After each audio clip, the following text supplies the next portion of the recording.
छात्रों, आज हम मृदा अपरदन भूक्षरण से क्या अभिप्राय है, मृदा संरक्षण या रोकने के उपाय लिखिए, इस क्वेश्चन को लेकर आए हैं। और ये बहुत ही महत्वपूर्ण क्वेश्चन है, अधिकांशतः ये परीक्षाओं में आता रहता है और बहुत ही आसान क्वेश्चन है, आज तक के प्रश्नों में सबसे आसान प्रश्न है।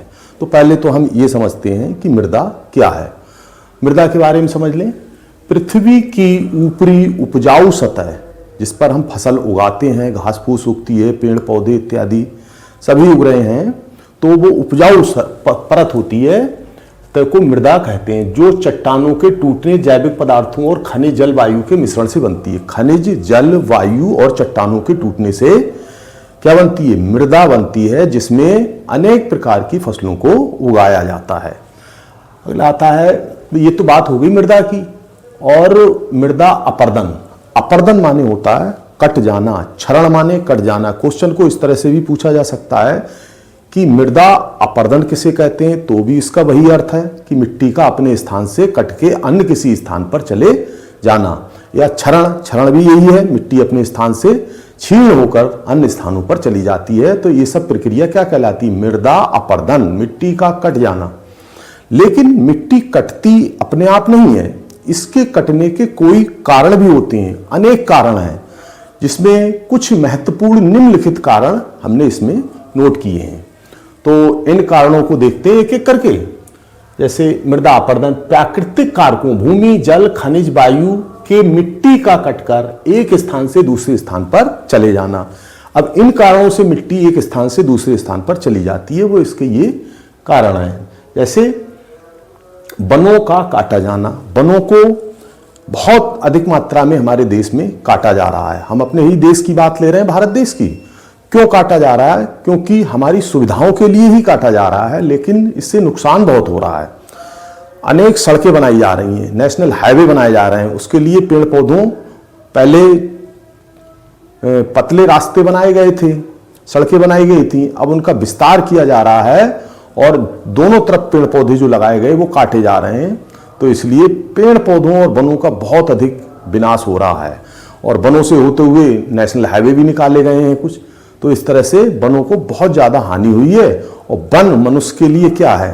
प्राणवायु, ऑक्सीजन देते हैं और भी महत्वपूर्ण कारण हैं, लेकिन पृथ्वी की ऊपरी सतह को अपनी जड़ों से बांधे रखते हैं, जिससे कि मिट्टी नहीं कटती। ये भी इसका एक महत्वपूर्ण कारण है।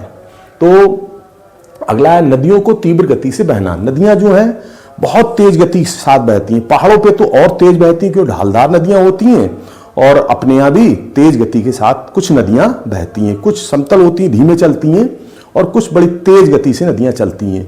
जो तेज गति से नदियां चलती हैं वो अपने के किनारे, नदियों के किनारे का भाग जो है वो पानी की धार के साथ कटता चला जाता है और इधर उधर की मिट्टी उसमें गिरने लगती है। तो ये भी इसका एक कारण है और तेज गति को रोकने के भी आगे उपाय बताएंगे।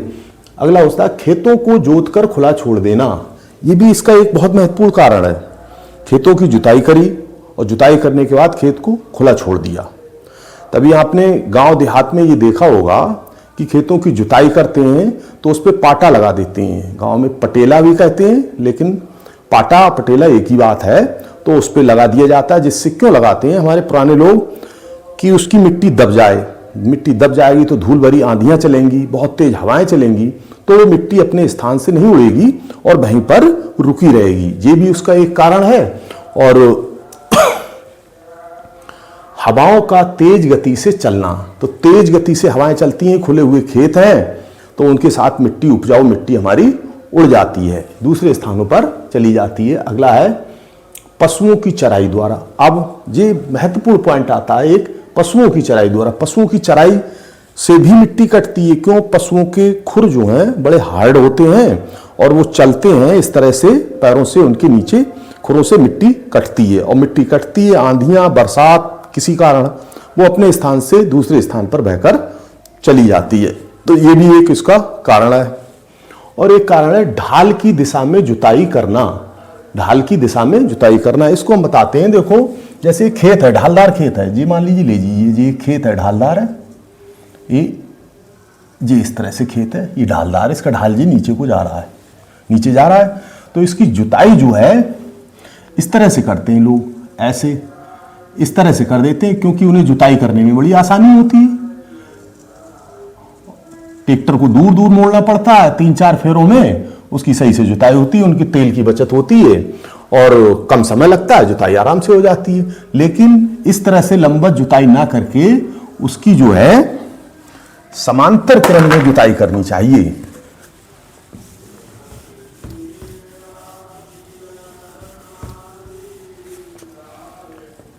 खेत है, खेत की जुताई इस तरह से करनी चाहिए, इस तरह से करनी चाहिए। अब इस तरह से जुताई करने में क्या फायदा होगा? इस तरह से जुताई करने में यह फायदा होगा कि मिट्टी यहां से कटेगी तो इधर यहीं पे रुकी रहेगी, इतने भी भाग में ही रहेगी, और ये इतने भाग में ऐसे ही इधर हैरों से जुताई करेंगे तो उसमें मिट्टी घूमती रहेगी। तो ये कारण है। और लंबवत जुताई करेंगे तो ऊपर की मिट्टी कटकर यहां तक पहुंच जाती है, हैरों के साथ यहां तक चली जाती है ढालदार स्थान पर, और बारिश और बाढ़ के द्वारा, तेज हवाओं के द्वारा और चली जाती है। फिर इसका अगला कारण है खेतों पर उचित मात्रा में क्यारियों का ना होना। अब इतना बड़ा खेत है, 5-6 बीघा का बड़ा प्लाट है, और आपने इसमें कोई क्यारी नहीं बनाई, तो क्या होगा? पानी यहां से आएगा और ये पानी इधर चला जाएगा, धीरे धीरे बहती हुई ऊपर की मिट्टी यहां तक आ जाएगी, जमा हो जाएगी, यहाँ पे मेड़ पे आके जमा हो गई। तो इसके लिए क्या करना है? छोटी छोटी क्यारी बनाना है खेतों में, ऐसी छोटी छोटी क्यारी बनाना है। एक क्यारी ये बना दो, ऐसी छोटी छोटी क्यारी बनाएं। इससे फायदा क्या होगा?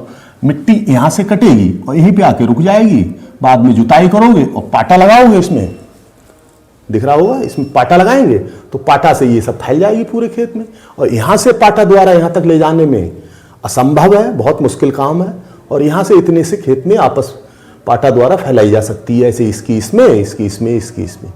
पानी को भी आसानी से भरा जा सकता है, पूरे खेत में समतल पानी रहेगा बराबर। अगर ढालदार खेत होगा, क्यारी एक खेत होगा, तो यहाँ पर तो पानी बहुत हो जाएगा, और यहाँ पर पानी कम होगा तो यहाँ पर जो है फसल का उत्पादन भी कम होगा, और यहाँ पर फसल मारी जाएगी, कुल मिला के फसल का नुकसान ही होगा। इसलिए आपको ऐसा करना चाहिए कि खेती करते समय छोटी छोटी क्यारियों को बनाना चाहिए, मिट्टी का कटाव भी रुकेगा, फसल का उत्पादन भी बढ़ेगा। ये सारी बातों को ध्यान रखना चाहिए। अगला आता है खेतों पर उचित मात्रा में क्यारी बनाना। क्यारी के विषय में भी हमने बताया क्यों बनाना, इसके भी अनेक कारण बताए थे, इसीलिए खेतों की छोटी छोटी क्यारी बनाना। अगला आपने मृदा अपरदन के कारण अभी एक एक करके हमने डिटेल में विस्तार से आपको समझाए थे। ये हेडिंगों के रूप में डाल के इनके बारे में 5-5, 6-6 लाइनें आपको लिखनी है। इसके बाद आता है मृदा अपरदन रोकने के उपाय, कैसे मृदा के अपरदन को रोका जा सकता है। तो अभी उसमें बताया था वृक्ष अधिक से अधिक लगाएं, जिससे कि उनकी जड़ों से मिट्टी रुकी रहे, क्योंकि हमारे देश में ऐसा है, अनेक सड़कों को नेशनल हाईवे का निर्माण किया गया है, जिससे जो है अनेक वन काटे गए हैं। पहले में सड़कें जो थीं वो पतली थीं और उनका विस्तार किया गया है। जब सड़कों का विस्तार किया, साइड में लगे हुए वृक्ष जो थे वो ज़्यादातर वृक्ष कट गए थे, तो इससे पर्यावरण को बहुत हानि हुई है। तो इस तरह से अनेक वृक्ष लगाए जाएं, जिससे कि पर्यावरण को भी फायदा हो और मिट्टी का कटाव भी रुके। तो अधिक वृक्ष लगाना, इसमें ढाल के विपरीत जुताई करना, हमने आपको इसमें ऊपर से इधर समझाया था, ढाल के विपरीत जुताई करना। इस तरह से जुताई करें, ऐसे लंबे में ना करें, क्योंकि ऊपर की मिट्टी नीचे आ जाएगी, तो इसकी विपरीत दिशा में इस तरह से जुताई करते रहें। ठीक है, मिट्टी यहाँ से कट के आएगी तो ये पाटा द्वारा इधर फैला के कर दी जाएगी, आसानी से फैलाई जा सकती है। तो इस तरह से मिट्टी का कटाव रोका जा सकता है। अगला है पहाड़ों पर सीढ़ी नुमा क्यारी बनाना। ये मान लीजिए पहाड़ है तो इस पे इस तरह से सीढ़ी नुमा ये है, तो यहाँ की जो मिट्टी कटेगी वो यहाँ तक आएगी और पाटे द्वारा इसे बराबर कर दिया जाएगा। छोटी छोटी सीढ़ी नुमा क्यारी बनाना, जिससे कि मिट्टी के कटाव ऊपर से मिट्टी बह के आए तो नीचे क्यारियों में रुकती चली जाए। ये भी है।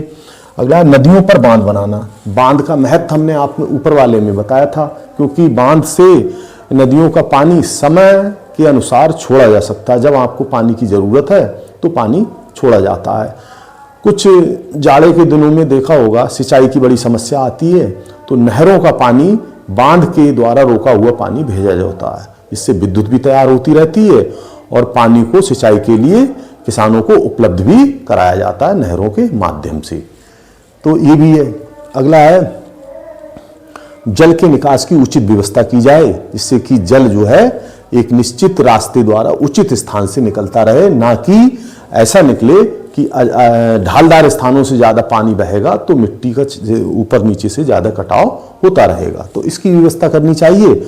और क्यारियाँ अधिक बनाना, खेतों की बड़े बड़े खेत हैं उनमें अधिक से अधिक क्यारी बनाएं, जिससे कि मिट्टी ऊपर से कटकर नीचे मेड़ों तक आए और उसे रोककर पुनः जुताई करके पाटा लगा के उसको बराबर कर दिया जाए, ऐसा भी करना चाहिए। और इसका अगला है क्यारियाँ अधिक बनाना, पशुओं की चराई पर रोक लगाना, क्योंकि पशु जो हैं उनके खुरों से, उनके खुर जो है हार्ड होते हैं और उनसे मिट्टी कट जाती है। जब कट जाती है और कट के फिर वो एक स्थान से दूसरे स्थान बारिश में इत्यादि किसी न किसी कारण से वो बहकर चली जाती, उड़कर बहकर ऐसे चली जाती, तो इनकी इस पर भी ध्यान देना, इनकी चराई पर भी रोक लगाई जाए। और ऐसे ही ऊपर वाले में जैसे मैंने बताया हेडिंगें डालेंगे, इसी में भी 7 हेडिंगें हैं, 7 हेडिंगें डालेंगे, उनको विस्तृत थोड़ा थोड़ा थोड़ा करके लिखते चले जाएंगे। तो 1.5 पेज और 1 सवा पेज इसमें, 1 सवा पेज इसमें और आधा पेज में ये, तो कुल मिला के आपका 3 पेज का एक क्वेश्चन भी तैयार हो जाएगा। एक ठीक ठाक 6 नंबर का प्रश्न हो सकता है, 4 का होगा तब भी 2-2.5 पेज में कर लेना, तो आपको ठीक पूरे नंबर इसमें प्राप्त हो जाएंगे। और वही हेडिंग डालना, उसके बारे में 3-4 लाइनें लिखना, जैसे कि मैंने समझाया है। तो कोई समस्या तो आई नहीं होगी, अगर कोई समस्या आई हो तो आप कमेंट में हमें बता सकते हैं। और निरंतर आप तैयारी करते रहें, हम आपके लिए कम से कम अभी प्री बोर्ड पहले आपको 20 से 25 क्वेश्चन लाएंगे, इन्हीं में सारे क्वेश्चन आपके फंस जाएंगे। इसलिए आप निरंतर प्रतिदिन वीडियो देखते रहें और पढ़ते रहें, लेकिन चैनल को ज़रूर सब्सक्राइब कर दें, क्योंकि आप लोगों ने अभी चैनल कम लोगों ने सब्सक्राइब किया, लेकिन फिर भी कुछ क्लास के बच्चों ने, मुझे ऐसा लगा, काफ़ी चैनल सब्सक्राइब कर दिया है, लेकिन कुछ लोग रह गए बाकी, वो भी चैनल को सब्सक्राइब करें, लाइक करें, शेयर करें आवश्यकता अनुसार। और जो नहीं जुड़े हैं उन्हें बताएं, 4 सेक्शनों को हमने जोड़ रखा है, तो वो लोग भी जुड़ जाएं और लाभ उठाएं। नहीं तो आप सामाजिक विज्ञान में ऐसा विषय है जहां आप कहीं कोचिंग भी नहीं पढ़ते हो और अभी स्कूल आना भी नहीं हो पा रहा है शीतकालीन छुट्टी की वजह से, तो आप हमसे जुड़े रहें और जो है आपकी तैयारी हम अच्छी से कराते रहेंगे, आप चिंता ना करें। और 1-1.5 महीना बचा है, जो भी है इसमें आपको सारे क्वेश्चन तैयार करा देंगे, ये हमारा विश्वास है, वादा है। और आप बस जुड़े रहें निरंतर। और ज़्यादा समय की वीडियो नहीं है, वही 15 से 10, 15, 12, 14 मिनट की होती है, वो एक क्वेश्चन तैयार हो जाता है। इस तरह से आप तैयार करते रहें और आपको हम फिर मिलेंगे अगले क्वेश्चन के साथ।